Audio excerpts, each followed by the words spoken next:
కాదు. అసలు నందీశ్వరుని యొక్క అనుమతి లేకుండా శివాలయంలో శివదర్శనం చేశారనుకోండి, దాన్ని శంకరుడు అంగీకరించాడు. ఎందుచేత అంటే శివదర్శనాన్ని ఇవ్వడానికి మొట్టమొదట ఎవరు అనుగ్రహించాలి అంటే నందీశ్వరుడు అనుగ్రహించాలి. ఎక్కడి నుంచి వచ్చింది నందికా శక్తి శివపరివారంలో అంటే శిలాదుడు అని ఒక మహర్షి, ఆయన మహానుభావుడు.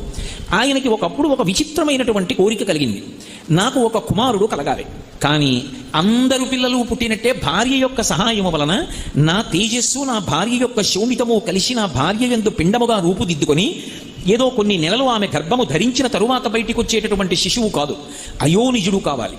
స్త్రీ గర్భము నుండి బయటికి రానివాడయ్యి ఉండాలి, అయోనిజుడు కావాలి. 2, ఆ పిల్లవాడికి మరణం ఉండకూడదు, ఇక పిల్లవాడు శరీరం అన్నది విడిచిపెట్టకూడదు. 3, వాడు పరమశివుడితో సమానమైనటువంటి స్థాయిని పొంది ఉండాలి అనుగ్రహంలో. వాడు ఆజ్ఞాపించడంలో కానీ అనుగ్రహించడంలో కానీ రూపంలో కానీ ముమ్మూర్తుల శంకరుడు ఎలా ఉంటాడో అలా ఉండాలి. నాకు అటువంటి కొడుకు కావాలి.